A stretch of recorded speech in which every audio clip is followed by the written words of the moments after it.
Welcome to this episode of Inspirational People. I'm Jason Scott Montoya, and today I get to introduce you to the wonderful Toby Bloomberg. Toby, say hello. Hello. Toby is a longtime friend, collaborator, and fellow freelancer. She works with organizations to help them empathize with their customers and effectively communicate to them through social media channels. So, an empathetic social marketer. We originally met as members of the Atlanta Interactive Marketing Association, and we've been through numerous fruitful and challenging projects over the years since. As many of the challenges as Toby has faced along her own journey, she remains one of the most kind and gentle people I know. I'm looking forward to her sharing her wisdom with all of us. Toby, tell us about you, who you are, and what's going on with you.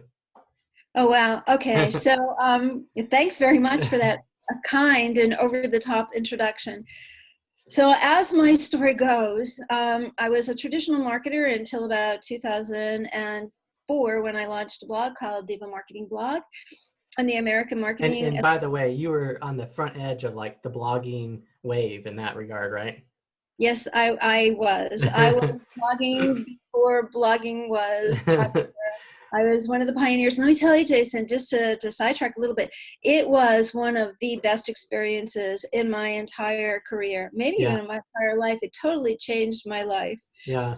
I got to meet so many wonderful people, had some amazing experiences, and introduced companies to a brand new way to market. Yeah. And that was authentic conversations. Yeah. So, which we're still struggling with. Yeah, today. it's a human problem. It is, yeah. But I've been in the virtual world for such a long time that people are struggling with doing that, but it's almost second nature to me, like it probably is to you. You've been doing virtual work for such a long time as a freelancer. Yeah. So from there, social media kicked in, and I started helping people with their blogs and with social media channels, and was having a great time.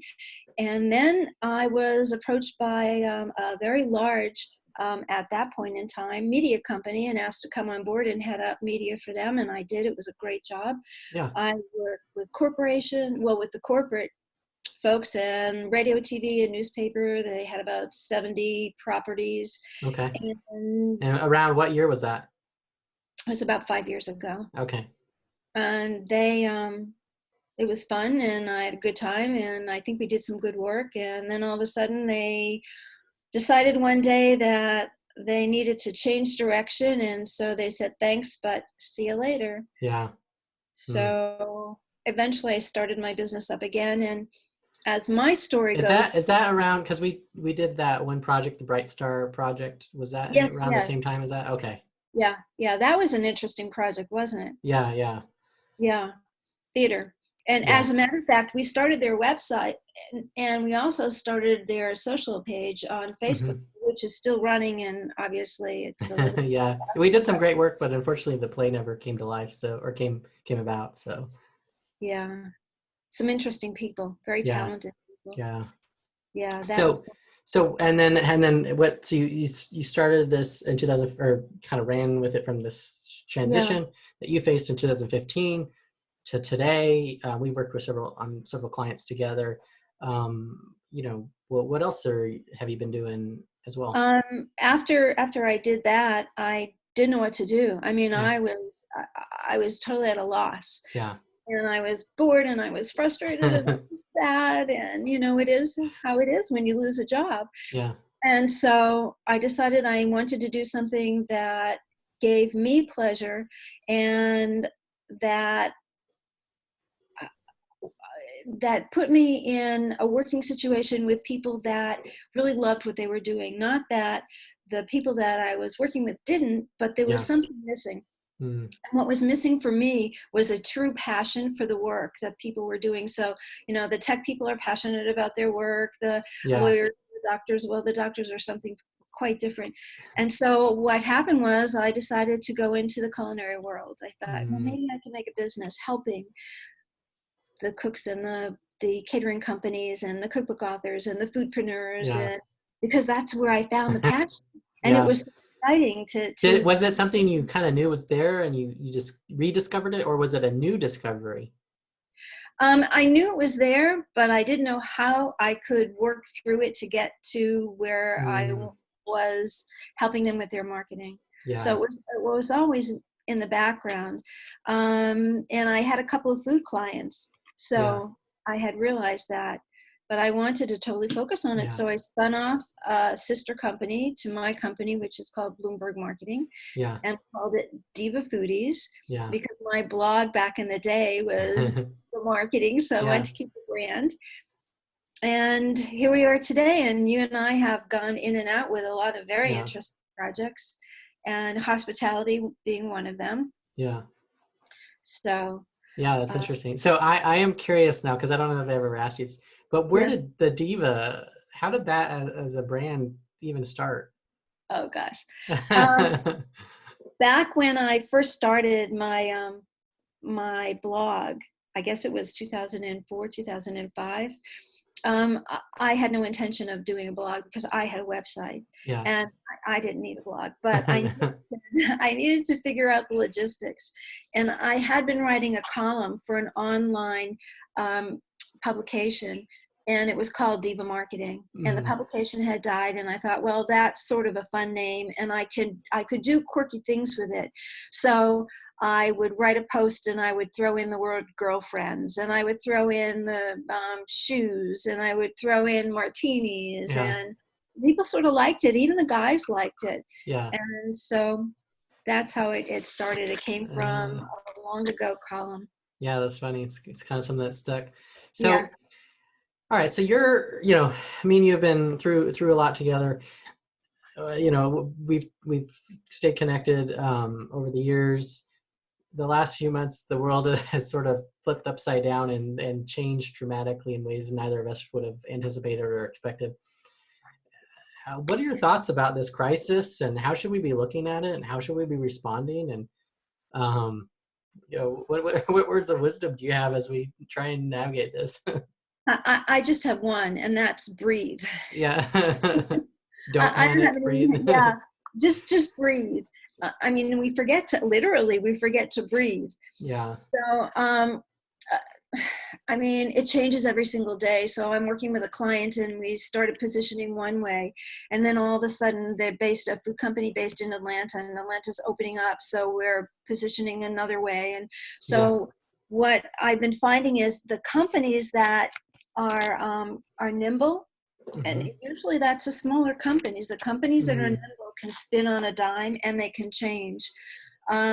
They can change positioning, as long as, and this is really critical in any environment, as long as they keep their core values. So as long as they're true to their core values, then what would be like, is there an example where you would say a type of positioning would actually abandon their core values?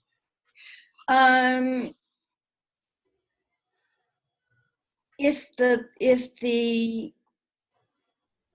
the owners or principals of the company went off on a different direction. So this isn't quite a values driven, but it could be. So say, for instance, you really loved classical music, you loved opera, and so you wrote for that audience. All of a sudden in this world, you decided you needed something a little bit more edgy, and you wanted to go into hard rock, acid rock, or you wanted to go into bebop. Well, your writing would change, your values might change, so the way that your tonality might change, because your client base would change. Yeah, an audience wouldn't necessarily go along that shift with, you'd have to find a new audience, right? It's almost like you'd have to start a new business if you're going to make that dramatic of a shift. Probably. Yeah. So, I mean. Yeah, that's interesting. So what else would you say, what does breathing mean to you? Does it mean just breathing literally, or do you mean like taking just a step to reflect? Does it mean something else? I think both. I think it means calming down a little bit. It means just taking time for yourself. So we talk a lot, and especially now where we find this work-life balance, we're back to that work-life balance. So on a personal basis, taking time for yourself, taking time. Sometimes it means taking time away from your family because you're so involved with that you can't see who you are anymore. So taking time for yourself just to literally to breathe. Maybe it's a walk, maybe it's going out into your backyard, maybe it's sitting on your deck with a glass of wine. Just take time to breathe, to reflect, and then take time to take a look at your business. And how is your business model? Do your models need to change in order to keep alive? I mean, that's really the bottom line. Is your company going to make it to the other side? And if your company is going to make it to the other side, what do you have to do to get there? Mm-hmm. So taking that beat, maybe you don't breathe, but taking that extra beat where you may not have before. Mm-hmm. Maybe it means that you sit down, and some people journal. Yeah. Ideas. Other people are great with brainstorming. Mm-hmm. Some people need a mentor. You are an amazing mentor, Jason. Well, thank you. And I just need to bounce ideas off of somebody. So maybe you do a Zoom. I belong to a mastermind group. Okay. We meet every other week, and we have for several years. And the women in that group have kept me grounded and have given me ideas on how to get to the next step. Okay. So maybe it's something like that. Yeah. So one of the visuals that comes to my mind, I kind of imagine a variety of movies where, someone's like, make the jump, like they're trying to jump across a cliff or there's some chasm or gap, and the person's like terrified, doesn't want to do it. So what you're describing is what they need to make this leap and change, as opposed to stay where they are, frightened and paralyzed. What would you say to that person that needs to make that shift, that needs to change, that needs to look at their business model, but they're frozen, or they're afraid, or they don't want to change? And it all centers on fear. Mm-hmm.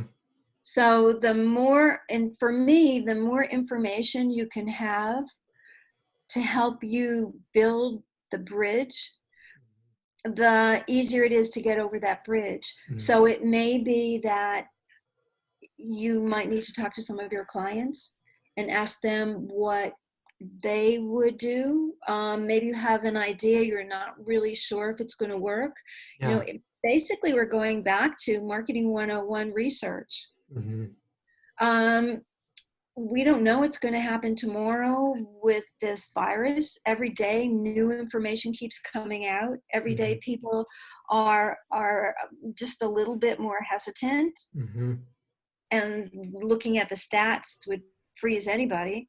Yeah.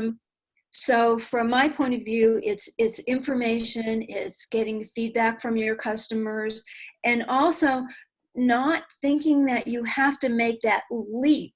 Mm-hmm. That you can build the bridge and go a step by step by step, so that you feel secure once you get to the other side. Yeah. And as you and I were talking about, this is not going to end tomorrow. Mm-hmm. And if you can build that bridge, and on the other side you have a firmer foundation, mm-hmm. if you take a little bit longer, then you may last a little bit longer. Yeah. And it kind of makes me just realize just how much we tend to embrace the short term versus the long term. And right now it's, we can make decisions that might help us in the short term, but at the cost of the long term. And so the question is, do we want to sort of bite the bullet, as the saying goes, and just lean into it and start moving? It's like, it's that human nature dilemma, right? Exactly. And now what we have to do is we have to define what that long term is. Yeah. So is it when this is over? Mm-hmm. And when this is over on the other side, how long? We don't know how long it's going to take. Yeah. Maybe it's 18 months, maybe it's 12 months. Yeah. So it's the now, it's the trail to the bridge, and then it's the other side. And once you get to the other side, do you have systems in place that you can sustain and grow from? Yes. Yeah. It makes me think of, the game theory, and Simon Sinek talks about that in his new book. But the idea that it's not about winning or losing this, but it's about how long can we stay in the game and keep going. And And so, because we don't know when the end is, or if there is an end, and the longer that we can play that game, the more effective we're going to be in solving problems and overcoming challenges. Yeah, it's definitely a wobbly world, and I've been calling it through the Alice in Wonderland through the looking glass. Oh, yeah. Because Interesting. everything is, yeah, Yeah. it's I mean, and would it's you compare not, it to anything you've experienced before, or is it just that unique? people are comparing it to 9/11, Mm-hmm. but I think this is far so different for me. And I have friends in New York that are still traumatized from 9/11. Yeah. Um, but I can't think of anything. I Yeah. mean, I feel about that, it was a severe event, but it was just an event versus this is a cloud that's, we don't know when or how or if it will go away. yeah, yeah, Jason. And that's what makes it, I think, doubly, triply scary is that we don't know. I mean, even the scientists don't know. The Yeah, smart there's so people, many uncertainties that yeah. any sense of control that we felt we had is now gone, which was probably more of an illusion than anything, but that illusion is Yeah. gone. Yeah, and actually, this sounds a little weird, but if you think about that now the control is gone, isn't that what we've been saying to people in social media and in Mm. blogging from day one? You don't really have any control. You think you do, but you don't. Uh, So now here we are in a situation that exemplifies that. Mhm. And I think that the obvious question that comes to mind for me is, so what are you going to do about that? How are you going to respond? And how are you going to live, maybe to the values point that you brought up? So, the thing I write a lot, I sort of lean into is this idea of living better and working smarter. So what does that mean to you? What does it mean to live better and work smarter? And how do you go about it? And how do we do that even when it's getting crazy out there? Um, I, I think you take a look at, for your business, you take a look at the models that you're working with, Okay. and you see if there's a way that you can make them better. Um, and by better, I mean to help you Mm-hmm. and to help your business and to help your clients. Mm-hmm. So if you take a look at Marketing 101 again, it's always about your clients. So how can you help them? Mm-hmm. If you can change your business model just a little bit to help them get through this, then obviously they're going to help you as well. Mm-hmm. I mean, what comes to mind the fastest is the way the grocery stores are slow to react, Yeah. granted, but now they're putting directionals on the floor so that you know you're Oh, yeah. going one way so that people don't bump into you. Not that everybody does, but Yeah. I understand that Whole Foods is supposed to be giving out masks Oh, okay. to customers that don't have them. Um, Even the catering companies that we've been working with, what they're doing is they're putting on their website their procedures and processes so that Mm-hmm. you can feel comfortable Mm-hmm.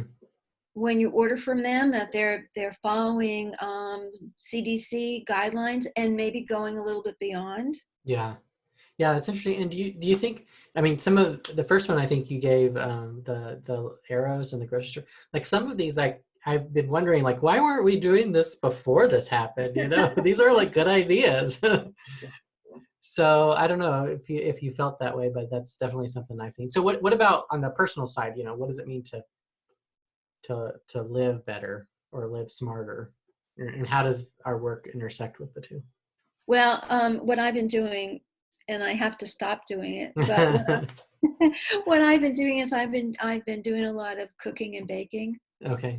Why would you need to stop that? Seems like a wonderful Well, thing. because I've been eating it. Well, you got to find your neighbors and give it to them. Really. So I just made some cookies, and yeah, so they're going to go to the people down the street. But it relaxes me, and it does something else for me. So we mentioned that I was focused on the food world. So my content on social channels is all about the culinary world and the fine beverage world. And so what I've been doing is the food that I've been preparing, I've been putting on my Instagram account, I've been Yeah. putting on my Twitter account and on my personal Facebook account. And I've been getting some really interesting comments So I'm not a chef by any stretch of the imagination. But I think people like to see what home cooks are doing. One of the women that I met, and I totally believe that on social media, on Twitter, is a woman by the name of Leah Mcgrath, who is the corporate dietitian for Ingalls. And she's a fabulous, bright, kind, wonderful woman. And what she started was a hashtag on Twitter that's quarantine kitchen. And she's encouraging people to post what they've been cooking, to share recipes. And she's created, I mean, she's always had a bit of a community, but she's created even more of a community because of that. Yeah. So you ask how I'm processing all this stuff. So going on to her Twitter feed and seeing what other people are doing. Sometimes chefs will pop in and out. Sometimes it's just people like you and me. Yeah. I mean, that's really been helpful. And then some of the online cooking shows have been amazing. Yeah, that's awesome. So what is I mean, what is it about, like, essentially you found something that helps you be interested in, spend time on, focused on, as opposed to, the storm outside. Yeah. What if somebody doesn't have that? Like, what would your advice be to them? That's an interesting question. And it was something that something like that was asked to me a couple of days ago by a friend who all of a sudden now is working virtually, never had before, and didn't quite know what to do with himself. And so he said, what do I do? And he's living alone. He said, what do I do? I have the work to keep me busy for so many hours, but then what do I do after that? And so my advice to him was, find something outside of your work that makes you happy. And that could be something as simple as carving out time to read a book every day. It could be going for a walk. It could be a hobby that you've put on the back burner. But again, taking that breath, taking that beat for yourself to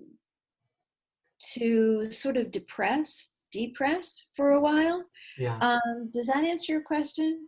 Yeah. So, I mean, would you say there's probably something in someone's life that they've done before that might give them clues to finding out what that might be, and they just need to take the time to think through that? Could be, or it could be something they've always wanted to do. Oh, and yeah. just, I mean, so if you've always wanted to plant a rose garden, well, now's a great time to do that. Home Depot is open. Yeah. Well, what's interesting is, so I've written the 2 books, but the book, The Jump, as I've been reflecting on it, there's really 2 questions that I faced in my business journey before I became a consultant. Is the first was, if I were to rebuild my business from scratch. So it kind of was created, but I was very reactive, and it kind of became like a Frankenstein, So I was like, okay, if I were to rebuild this marketing company, what would that look like? So that's one question that comes to my mind from what you're saying, is people can ask that, maybe you don't have to change what you're doing, but what if how you did it was different? Maybe that would give you that joy. But the second question, and when I ended up ending my business, was, if I could do anything I wanted vocationally, what would that be? And I think what's interesting, at least for some people that I've talked to, where their job or their business has been completely decimated by this situation, they now they don't have to go back to that thing that they were doing because it paid them. They actually can explore the thing they've always wanted to do. And as hard as that transition may be, it may be a blessing in disguise that allows them to actually move towards the thing they want, which is kind of what came to mind when you said what you just said. So I don't know if you agree or disagree, or what you think. Absolutely. And the other thing right now is there are so many free courses online that they may be able to find some training that they wouldn't have had time for if they were doing their real job. So might help prop them. Yeah, that's a good point. And that leverage that margin and that new capacity to do something new. Or even if you are busy, you're not driving. A lot of us I wasn't driving a lot, but I'm even driving less, not as much as I used to, but, and and others that were driving to work every day, now they've got all this time to not telecommute. So we definitely have in some cases can have more time. So when you think about, so there's one thing for us to, lead ourselves or to be led by others, but to really kind of work through these things. How do we help others? How do we lead them? How do we inspire them? How do we teach them? How do we guide them? I kind of imagine like these stairs that we're going up, and there's someone below the stairs that's trying to move up them the way that we have. So how do we help others through this situation? So it's a really good question. I think it's something that leaders struggle with all the time. And so you want to be able to give the people that you're working with enough freedom, not to micromanage them, which is always a hard thing to do for a lot of people, because as you mentioned before, we're giving up control. We don't know what's going to happen. I would say the more that you can involve the people that are on your team to make joint decisions, to do things together, the more they are going to not only respect you as a leader and as a manager, but they're going to trust you. And I think in this time, it's one thing to have water cooler conversations and to build those relationships informally, face to face. Yeah.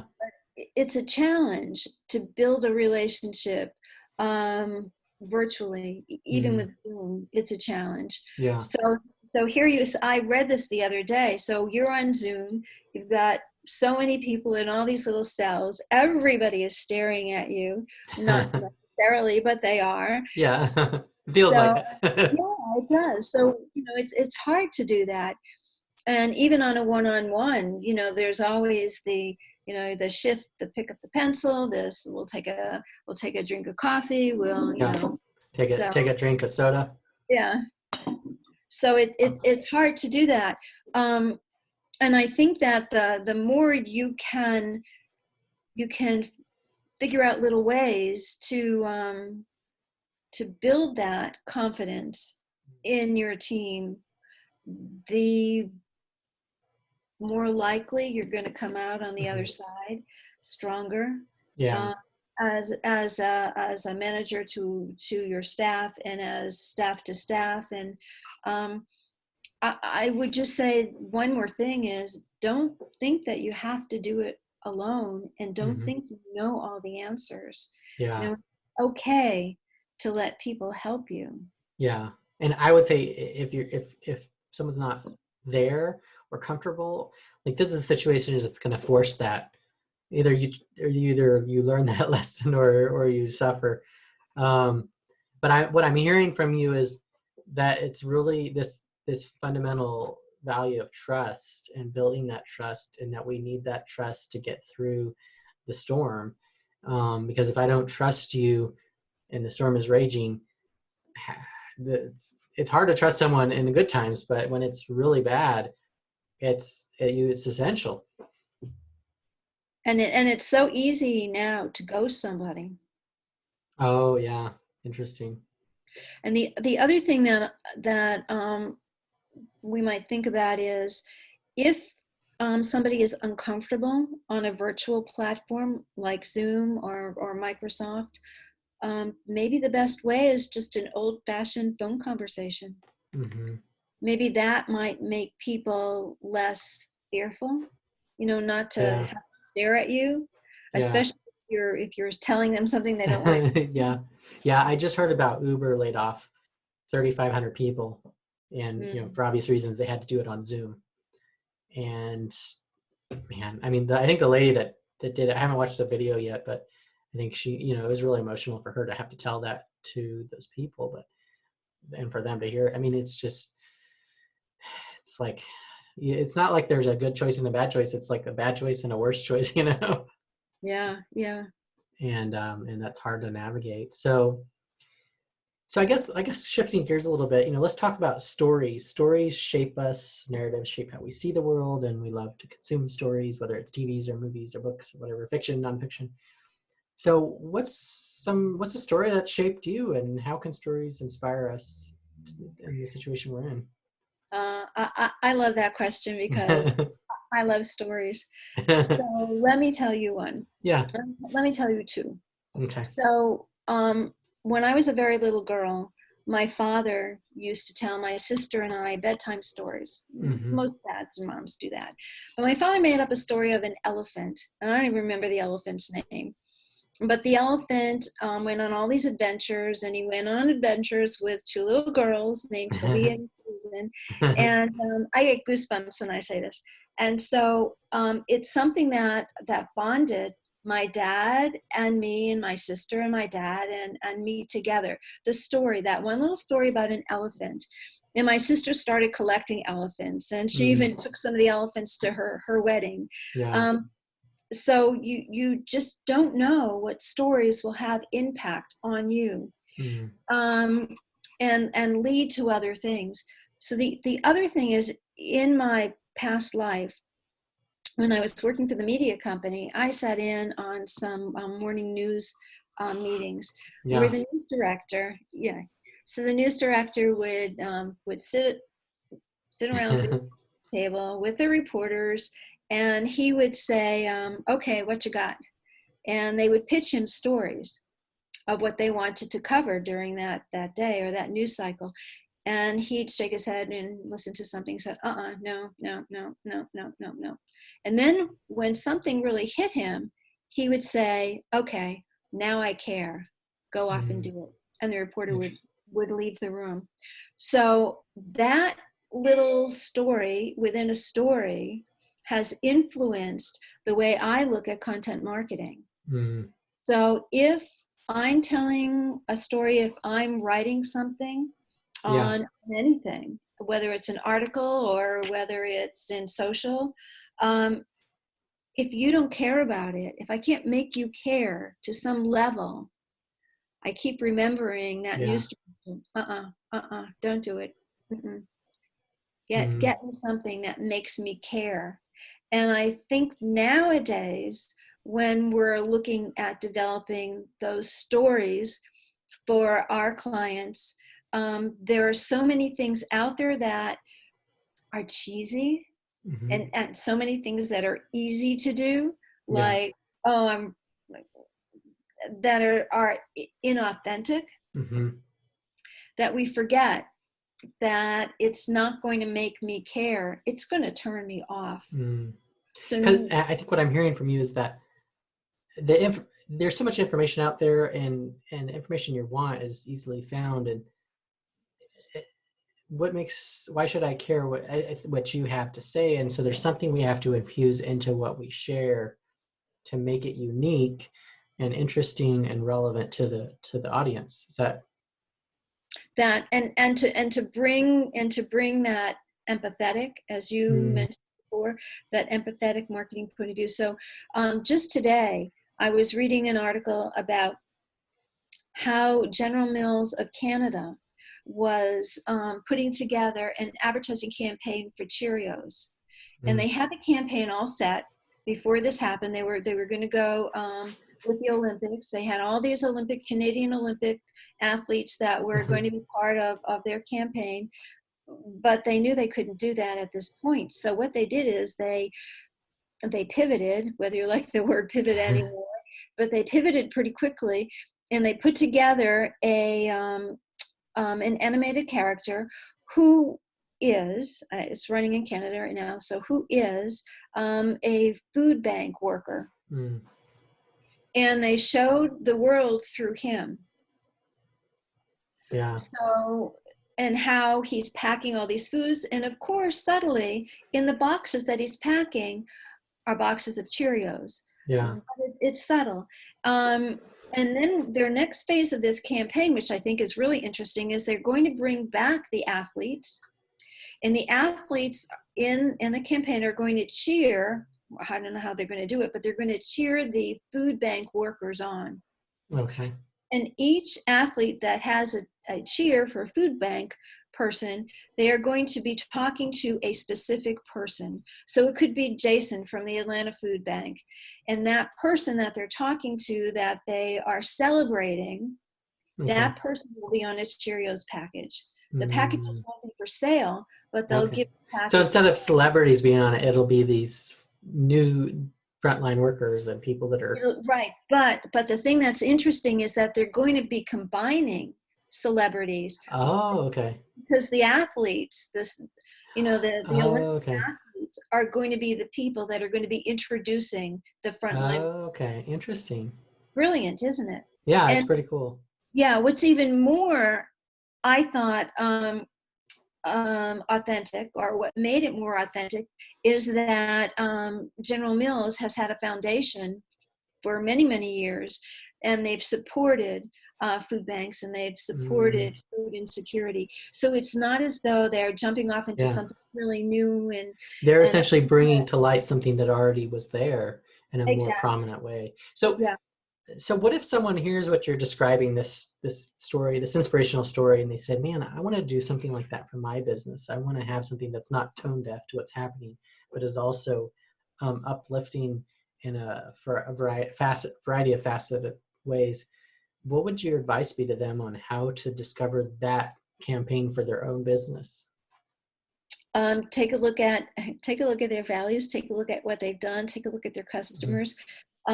What I'm doing is I'm doing something on Instagram and Twitter that I call Story It Forward, where every single day, and it's been going on for about 50 days, I highlight a small business. Doesn't necessarily have to be in Atlanta or Georgia, although the majority are. But today I highlighted a candy company in New Zealand. Yeah. And I story it on Instagram. I also put it on my page as a permanent post, and I put it on Twitter as a permanent post.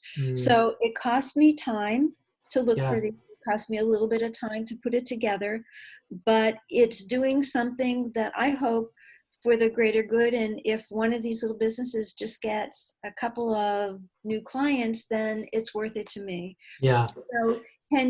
So what I think I'm trying to say is it doesn't have to be as grandiose as putting somebody's picture on a cereal box or creating an animated new cartoon.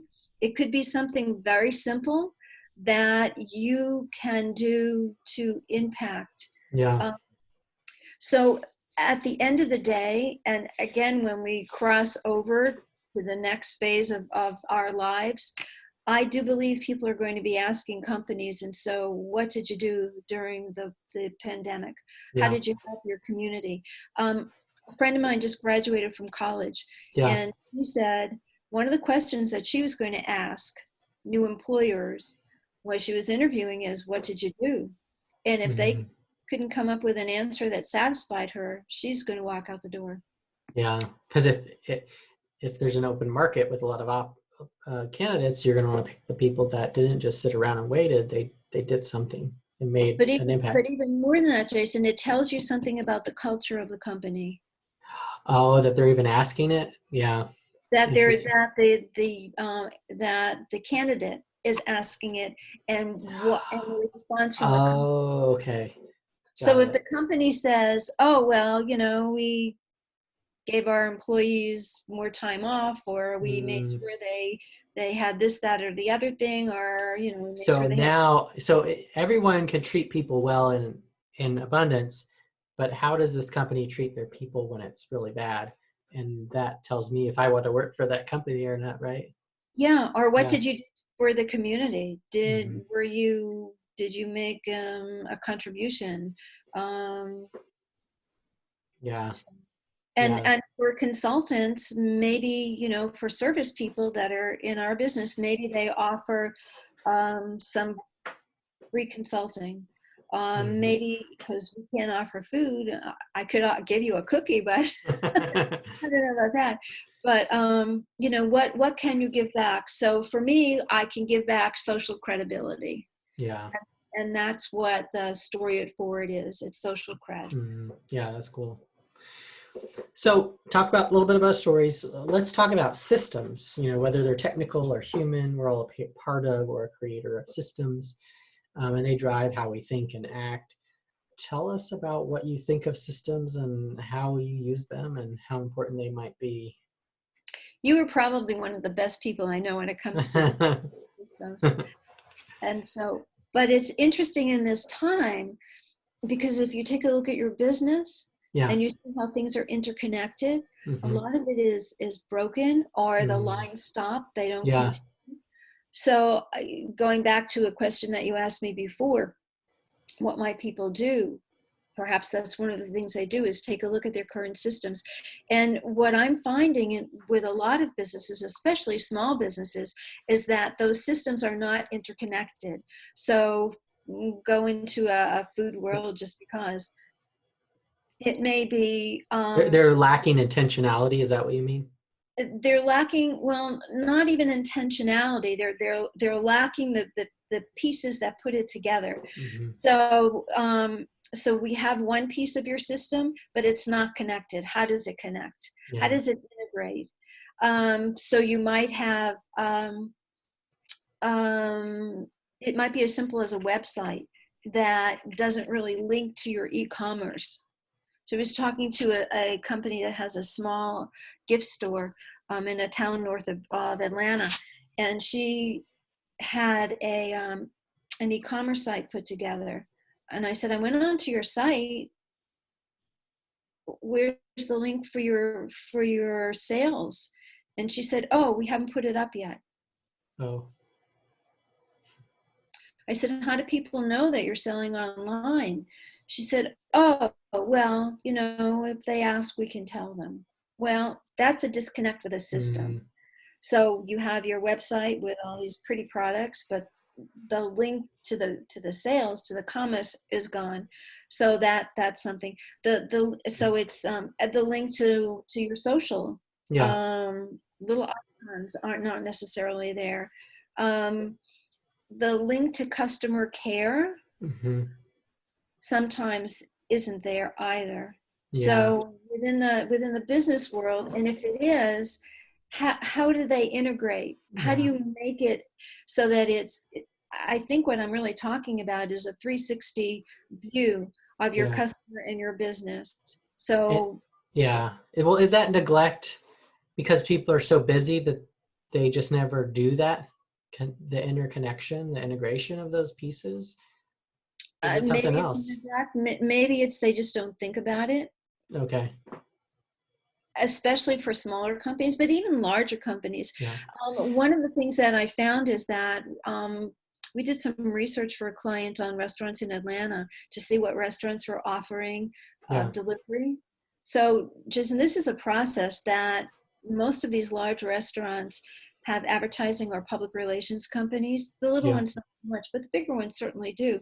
And when people were offering delivery online, I would say the majority of them on their homepage didn't even mention it. So you'd click on, you wouldn't see anything, and you'd click right off. Go look for somebody else. If I don't think that you do online ordering in the current climate, I'm going to find someone else because that's what I'm looking for. And these companies that aren't integrating may be losing out on a lot of business, which in this season is like the worst time to lose out on a lot of business.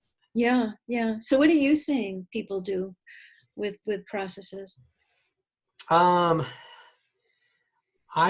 thing that's interesting is some of the clients that I've been working with, or that I have been working for an extended period of time, are doing a lot of the things that I've said they ought to do a while ago. But the situation is sort of forcing that to happen. And so I'm very grateful for that, because it's like, okay, if I would have known that this what it would have taken, but so, it's kind of a bittersweet type of a dynamic, but it's good to see these companies doing these things that I've advocated for. And I can lament a little bit with Bill Gates talked about, he's been talking about pandemics for years, maybe even a decade, just that we're not prepared and there's things we need to be doing. But I saw a recent article, I think yesterday, that just talked about his prophecy, so to speak, fell on deaf ears, and that it's really been hard for him to reconcile that he did what he did, but it wasn't enough, And so I can relate to that in the sense that, certain companies didn't do things they should have done before this happened. But I am glad that some of them are now doing those things. So I don't know if that's what you were looking for, but that's what came to mind. Yeah. And I just recently read that the Gates Foundation was putting all of its energy towards the pandemic. Yeah. So, I mean, and there's a lot of benefits that we get from other people and organizations that we don't even realize. And I think one of the things that I've recognized is just this idea of the shoulders that we're standing on are giants. And so much of what we expect and rely on in our society are kind of crumbling in some ways, or just being paused or being changed. And we're getting to recognize and hopefully appreciate the things that we've taken for granted for so long. And that's something that I definitely, appreciated as part of the process. All I can say is that I can't imagine the world we're living in without the technology that we have. Mm-hmm. Yeah, and that's another piece is when you look at history, the Spanish flu and others, the worst pandemic was the bubonic plague, the Black Plague, and it killed half the world. So to think about, like, even 100 years ago during the Spanish flu, they going through something like that and not having the technology that we have, I mean, it's like, man, it would have been rough. I mean, and a lot of it was they didn't even know it was happening to some degree. That what's happening, they don't even know. So it's like people are just dying and you don't know what's happening and why, and it's slower to figure things out and slower to share that information and slower to react. And so yeah, I would agree with you and your grateful log. So Yeah. so in kind of pull things back around here, life can be unfair and challenging and hard, but it can also be joyful and prosperous and wonderful. As we're going through this and we have this roller coaster of both of these types of moments, what are your parting words of wisdom for us? Oh my gosh. You put things into something that is like so high. I think, well, what my mother used to say to me when things were really rough in my life, she used to say, don't let it get to you. Mm-hmm. Don't let it get to you. Like, it'll be okay. So I think that's what I would convey. Don't let it get to you. And however that don't let it get to you means, whether it means baking chocolate cookies, or working an extra hour, or going out for a walk, or Zooming with your family, which can be, I mean, a real interesting adventure, to say the least. Yeah. I have to tell you, I've Zoomed and talked to my cousins more within the past 3 weeks than I have in years, where we see each other a couple of times. Yeah, it's funny you say that, because I wonder if me and you have an advantage in the sense that we blogged when it was not cool, but we kind of made friends online. I mean, I think we both have friends that we've never actually met because we met them online. Yeah. And in some ways, you kind of get to know people more and faster in that kind of remote way than people that live nearby, and perhaps there's something there for us to share with others. Yeah, exactly. I mean, I totally agree. I have so many friends, and I truly believe that they are friends who I've never met, who I've met online. Yeah. So, yeah. Yeah, that's funny. It's true. You can build real relationships online. Yeah. So, is there anything you wanted to share that we didn't get to, or that we skipped or missed, or? I think just one more thing, and what the interviews that I'm doing. So one of the things that I'm really interested in is how you call them business processes. I might call them business models. Mm-hmm. How the business models are changing within the food ecosystem. And I reached out to people in all different segments of the food world, from grocery stores to farmers to retailers to food makers to chefs. And I've asked how their businesses have changed, what systems they've put into place, and what they think they may carry forward to over the other side. And as you very wisely said to me, when I asked you for advice a few weeks ago, actually, the days just sort of going together. It's fast forwarding. Yeah. I said, Jason, should I take each one of those interviews and put them into a different blog post? And you said, no, put them into one rolling post, which was great advice. So I've been learning a lot, and what these people have been sharing has been really interesting. So I would encourage your people, if they're interested at all in how businesses are changing models and what they might do, to go to divafoodies.com. And you'll see, I think it's the second post on the page. Okay. Yeah. So I guess the thing I'm learning from you when you say all that is, we need to listen. We're not listening, and if we take the time to listen, we can actually learn some answers that will be profoundly important to us individually and as a society. Is that a good way to encapsulate what you're saying? Yeah, and not only we'll learn things, but we may be inspired to know that there are people who are in similar situations that have found a way around something that we may borrow. Yeah. Okay. Interesting. So, all right. Well, tell us how people can connect with you. Divafoodies.com is one place. Where else can they connect with you? What else are you doing? And if people are interested in working with you, what does that look like? Divafoodies.com or BloombergMarketing.com. Okay. So Bloomberg Marketing is the overarching umbrella, and Diva Foodies is specifically for food.